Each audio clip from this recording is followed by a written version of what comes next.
Hey Nemanja, What's up? I was thinking about railroads in China, actually. Have you ever been to China? I have never been to China. Never been to China? You Nope. should. It's an interesting place.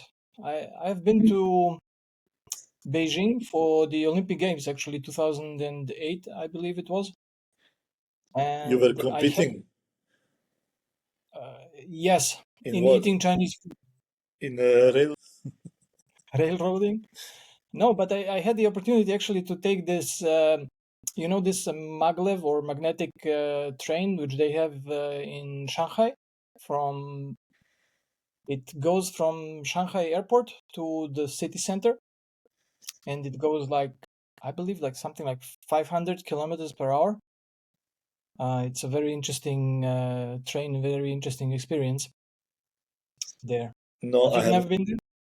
not been in China, Yeah. and I Uh, don't have an opinion about the railroad system. But I do have an opinion about metro system in Singapore, Metro system in Singapore. which is called SMRT, SMRT. And then Yes, I remember that. Yeah. when you go down to the actual train, it says "Welcome to SMRT." Not the nicest way to welcome somebody. Yeah, but you should explain what the smrt means in In Serbian, Slavic language. it means death. Death. So Yeah. it was. I was like, okay, I'll walk. Better to walk than See to you go later, to death. maybe. But what is your experience? What is your opinion on Singapore? Singapore is like a video game where you have unlimited number of lives. Because when you cross the street and on the traffic light, they have some video game like sounds. Like just like in my head was like collect points now, collect points now. So I felt like I was in a video game. What do you mean? Yeah, Like very very old school video game. And welcome to Smrt, where you probably use your lives there. I don't remember if it was in Singapore or somewhere else. They had a sticker that it's forbidden to take durian on the train. Yeah, it's there. You cannot even eat nor drink anything on the train, on the metro. But the No, but durian you're is not even prohibited in the hotels, in the elevators as well, but you're almost you're not everywhere. allowed to bring a durian to the metro station, and to, I think even it's forbidden to bring it on the plane, if I'm not mistaken. It's of course it smells terribly. Have you tried it? I haven't tried it, but because it smells so bad. So weird. Yeah, All the hotels in every hotel is prohibited to bring it in. yeah. Elevators, lobbies, everywhere I was once for a reason. in Malaysia, in Penang Island. They they grow a lot of those durian there, and I was in middle of durian season there, and there are a lot of Chinese tourists going to Penang to eat like fresh durian. And I haven't heard anything about the fruit before. So we were on a kind of like a barbecue dinner, sitting at the seaside, and it was very nice and comfortable. And my colleague from Japan, she she asked me like, "Hey Marco, would you like to try durian?" And I'm like, "Yeah, yeah, sure. Bring me one piece." And she goes, brings it back, and hands me, like, on the hand like this. And I say like, "Okay, how am I supposed to eat it?" And she says, "I'll just take a bite." I'm like, "Okay." And I take a bite, like a normal bite, not just like a little bit, but I'm brave, I can eat anything, and so on. And the second I had this thing in my mouth, I realized I had a huge mistake. That's how you became vegan. No, no, no, no. Actually, that's when I started telling everybody in my life, do not try durian. There is no reason to do that, really. There is really no obvious reason why you should try durian. And years later, I was with my family. I was in Thailand, in Koh Samui, and we went to the market. And my kids, for some reason, they said, "Oh, we want to try durian." And I said, like, Look, you're really brave, and I appreciate that, but there is no reason why you should try that. It makes absolutely no sense. But if you want to try it, why not? I'll buy it, and you try it." And they said like, "Yeah, yeah, yeah, we want to try it." And I'm like, "Sure, like this is the like last warning before you commit a serious mistake." And it's like, "Yeah, yeah, yeah, we want to try it." And I tried it. I gave it first to my younger daughter, and she smelled it, and she wanted to puke. And then my older son, he took a bite and he immediately spit it out and complained why I didn't warn him. And Oh, I was smiling in the background. I was like I told you, like, why don't you listen to me? Like, parenting advice number one: if parent tells you don't do it, most probably you shouldn't do it, right? what to say? Fun Yeah. times. So coming back actually to China and to railroads, I didn't have the opportunity to go on normal trains, just on this magnetic train, and it was a really nice experience in 2008. But what I remember from 2008 actually being in Beijing was that I saw a lot of like local and to me totally unknown sport goods manufacturers. I think it was Li-Ning or Li-Nang. Do you know that brand? Yeah, yeah. And I think, wasn't it that Yao Ming was involved in it or something like this? I don't really remember. He was involved into something. Not sure what exactly. I know that Luis Scola had his line with Anta, Yes. and I actually have one of those T-shirts still. T-shirts. Yeah. Great. From Luis Scola personally, or Luis Scola line with Anta was extremely interesting. he was an interesting player as well. So, what else do you know about Anta? I know they're extremely popular across of Asia, and also some European teams, basketball teams, are also wearing it. They are not as mainstream in Europe as they are in Asia, because in Europe, mostly from these Asian companies, I think it's Peak that actually is spread across of the continent. But it's a high quality brand that I don't think many people know too much about outside of Asia. Yeah, well, actually, I was surprised to find out that. Do you know that by revenue, they are the largest manufacturer of sport equipment in the world? Probably because they're in Asia, in China, Yeah, very I mean popular in that's China. definitely that's definitely a big part of their turnover there. But did you know that they own also a lot of other brands, like European or American brands? But this is common nowadays. It's not only them, but I don't know which ones they own, but it's a common Yeah. thing. Well, one which you should be very familiar with is what is your favorite basketball of all time? Most favorite basketball, Yeah, of all time. like a ball, Yeah. Wilson. Yep. They Wilson own. is actually owned by Anta. There you go. Yeah. And besides Wilson, they also own, do you know Salomon skis? Yeah, Do you know Peak Performance? Like this outdoor brand? but isn't this the part of the actual peak? So is the peak also part of Anta? No, they don't. They're not related to each other. Okay. No. So they also own Arc'teryx. This is like a, I would say, high end, like outdoor brand, which is very very popular here in Germany. And I was really surprised to know that they are also the third largest sporting goods manufacturer worldwide after Nike and Adidas. That's not very surprising because I know that Anta is big across of Asia. I come across Anta like all the time on all my trips, but yeah, not really surprising. But you rarely see anything from them in Europe apart from their shoes, maybe. Not even shoes. You don't really see much at all. But do you know that they had like one of their first endorsement deals they had with Kevin Garnett? Probably not the best person to have endorsement deal with, taking into consideration his history and how much he likes other people. I heard a little bit irony in your voice. They also have Clay Thompson and Kevin Looney, I think, also, and some other like famous basketball players. And actually, a really big name in the boxing world that they sponsor or endorse is the Filipinian goat by the name of. It's your turn now. Not No, into not boxing at all. boxing. Manny Pacquiao. I have heard, but good for Yeah. him. So he's sponsored by Anta, So it's really interesting brand. And I took a look at their range of shoes, like really interesting range of shoes. But I was totally surprised about their pricing. Like it's like the same price range as It's Jordans or very expensive. Yeah, I could tell you that. Nike. When I was in Singapore, we were in one of the malls and they had like the sports gear, and it was more expensive than basically Nikes. So you need to really, really trust them to spend so much money on something that's so unknown to us coming from Europe. True, yeah. But while we are talking about sports and sporting goods equipment, I think that currently you are working on some sports-related project, isn't it? We are always working on some sports related projects, so you have to be a little bit more specific which one out of all those.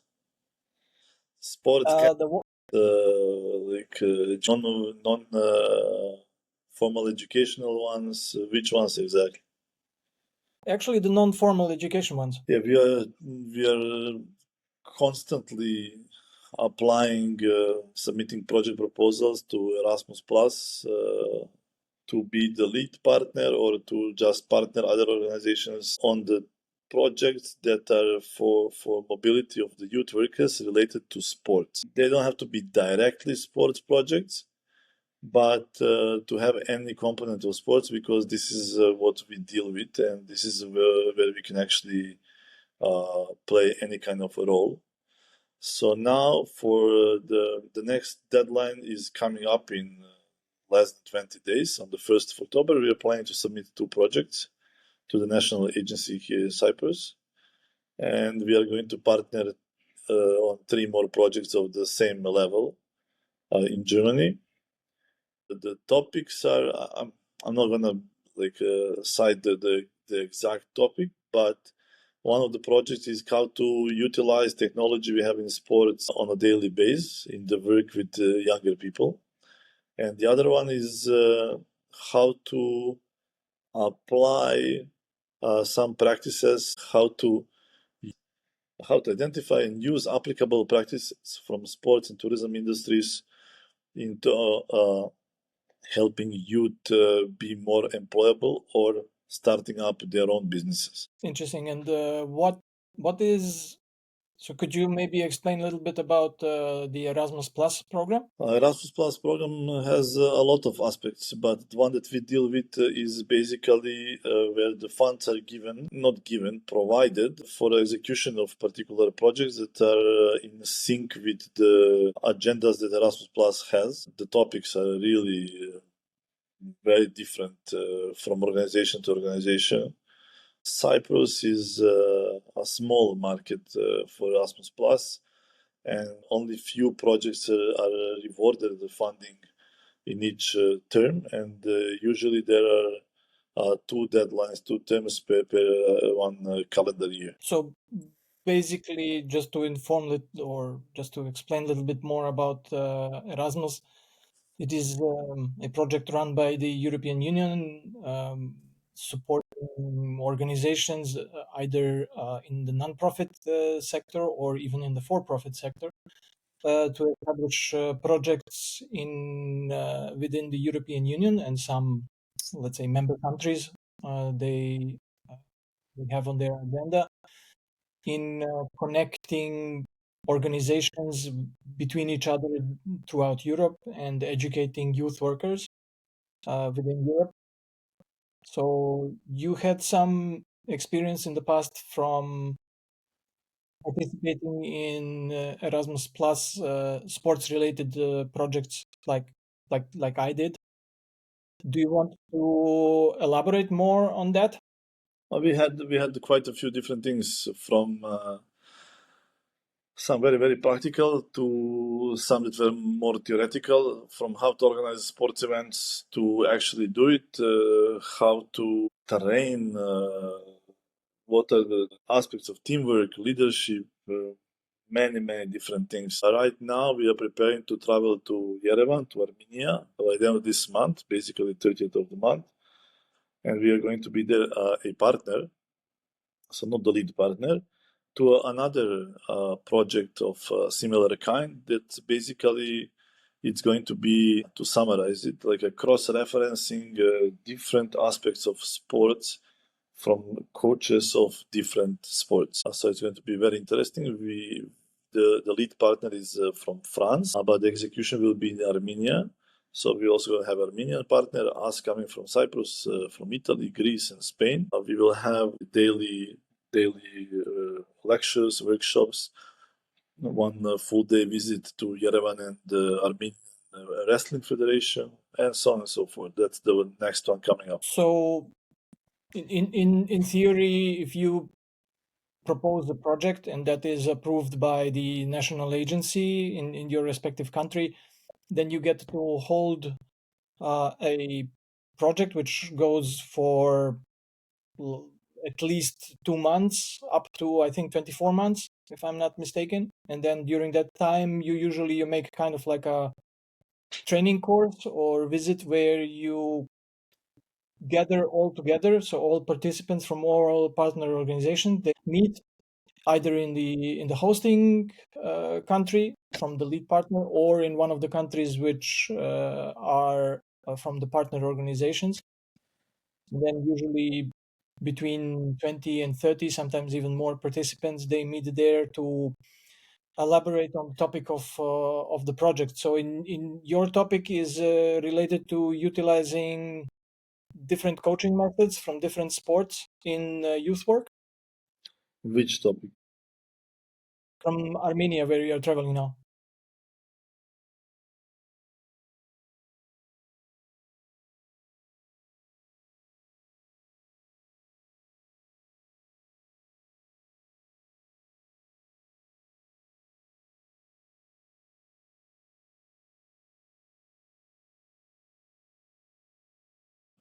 Event organization, really a lot of different things. We are all looking forward to it because it sounds very interesting. And what do you expect actually from participating in this project? I really don't like this question. What do you expect? I do believe that you can actually, if you're interested in the topic, that you can actually pick up some information from anyone and everyone. So expectations are not that we are going to pick up everyone's brain and we are going to be 10 times smarter than we were before we left.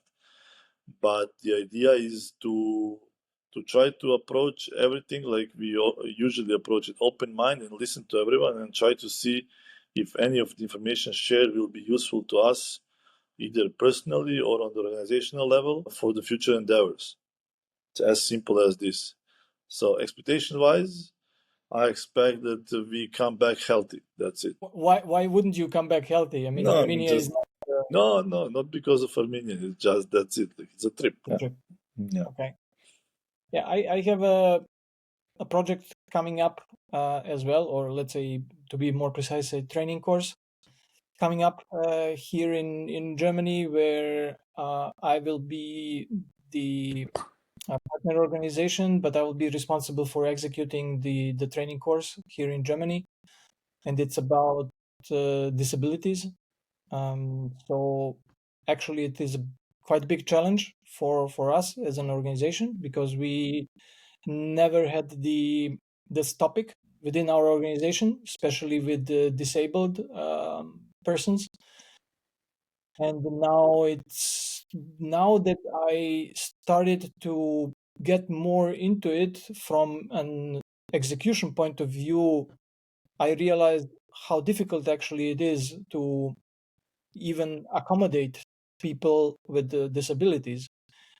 Sure, in big cities you have a lot of hotels or hostels, even Airbnbs, which are suitable for people with disabilities. But usually such accommodations are quite expensive, right? And even do not provide enough rooms which are equipped for disabled people. So now we are actually hosting an event with 35 members or participants, and we think that most probably half of them are going to have some kind of physical disability.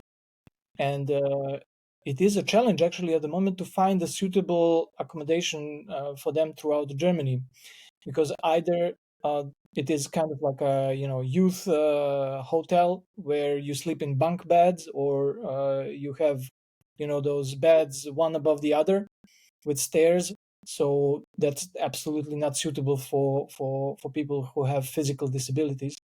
So it's quite a challenge actually to find this, but it also makes me think about how or what has to be changed or what has to be adapted so that there is kind of like a real inclusion happening, and not just on paper, like similar to greenwashing, that you kind of like say, okay, I have one room in a hotel available for people with disabilities, but the rest 50 rooms are not uh, suitable for people with disabilities, and then you claim that you are a hotel which can accommodate disabled people, which I don't think is a fair thing to do. But it's a very interesting approach from this organization. However, it brings a lot of challenges with us. Did you have any similar experience with people with disabilities participating in your training courses? Not on a large scale. Maybe individually, maybe one or two, but not on a large scale. So we never faced so many issues like what you're facing.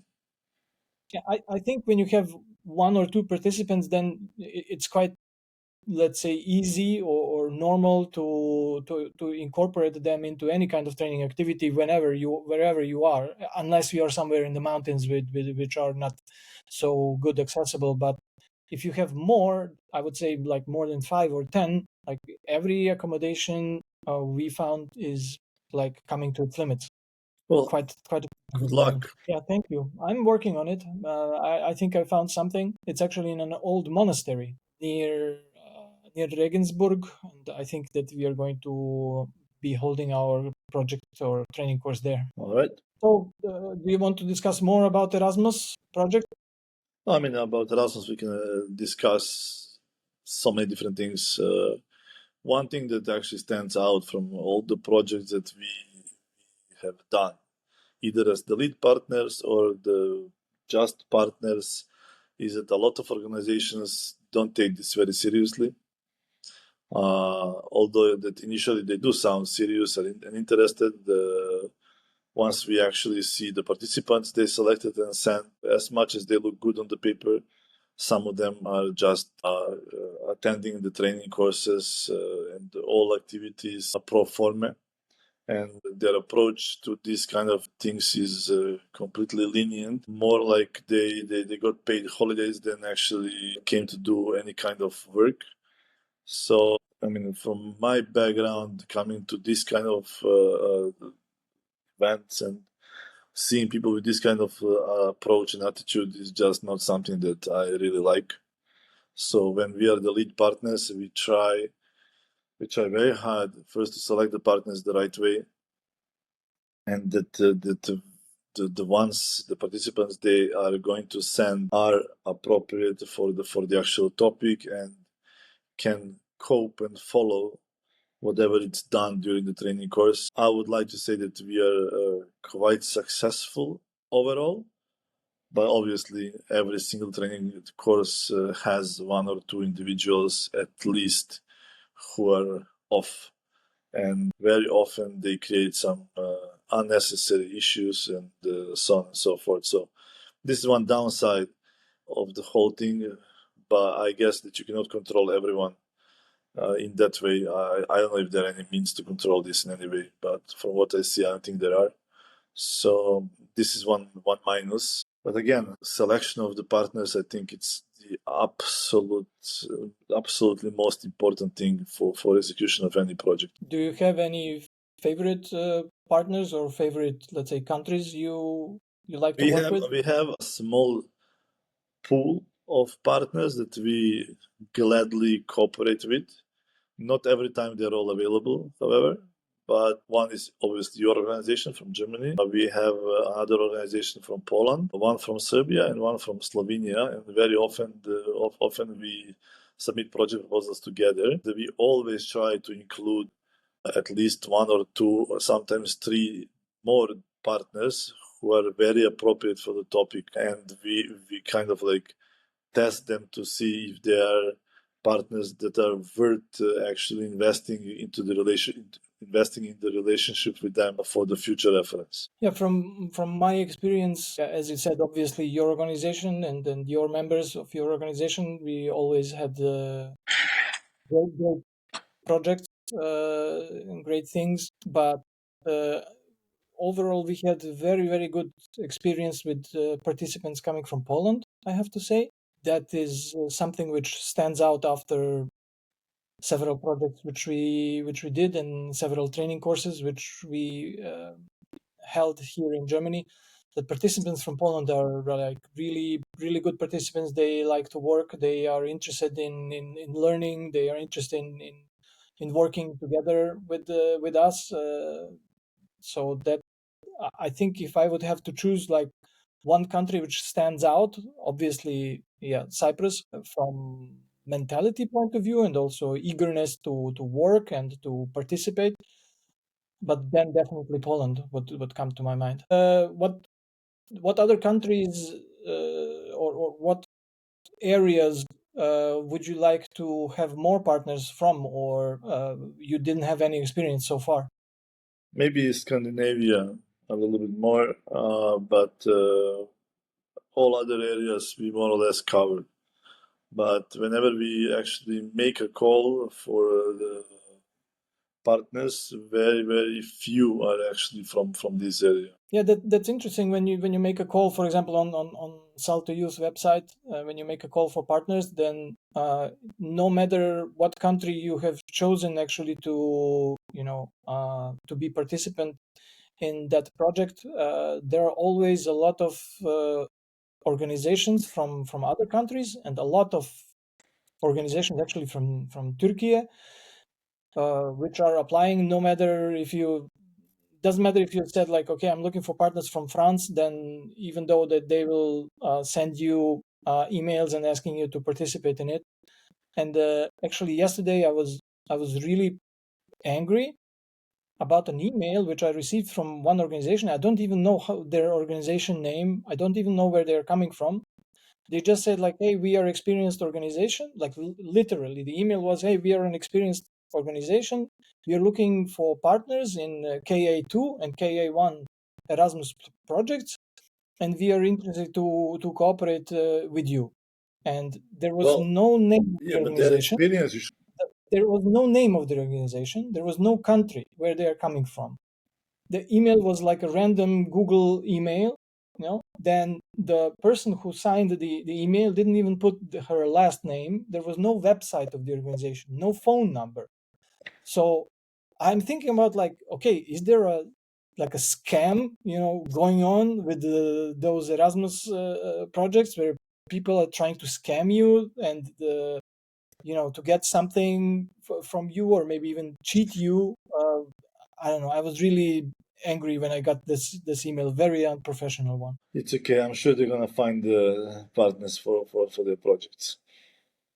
But I hope they don't get funded, because that would be really against the principles of the Erasmus Plus program. I don't think there are any rules in that, so I think it's just something we cannot control. Tell me, what is, according to you, what is the best basketball moment of all time for you in terms of either a shot made or a pass made or somebody winning? I cannot choose one. Just it's not possible. There's too many. Hey, give me your top three. Should I start? Dusan Bulut scoring 3-pointer to beat USA in the 3x3 World Championship Finals. When we are Dusan Katzman scoring 3-pointer against Cibona in Zagreb. that is, I think, my top one moment And of all. While we are with the Dusan Bulut, his legendary crossover, I think it was against some Chinese team, if I'm not mistaken, against Spain. against Spain. Yeah, Yeah, it's yeah. really interesting move, really interesting thing. I think this is something we should discuss next time and try to wrap it up for today. But it's a very like problematic topic that move of bullet and what's the name of it and what's the origin of it. So I think this is something we can actually start the next meet with. Good proposal. Yeah. I think Dusan Katzman against Cibona, that was legendary across the almost whole court in the last second. But I would also say one shot which influenced me a lot in my, let's say, basketball thinking or career or however you want to call it is Sasha Georgievich 3-point against Juventud in And the Final Croatia. Four. And it's almost the same shot Yeah. like he made, I don't know, 6 years later or 5 years later. That is amazing. Like the first shot which he made, and then 5 years later or 6 years later, he makes the same one. Absolutely amazing shot. My number one move in basketball of all times is Dan Baderga taking towel of Reggie Miller to dry his hands. All right. That was in Indianapolis 2002, right? Fun times, yeah. All right, shall we wrap it up? We wrap it up. See you next time, and we start with Dusan Bulut, right? Yep. Have a good See you. weekend. Bye-bye. Take care. Bye. Crvenost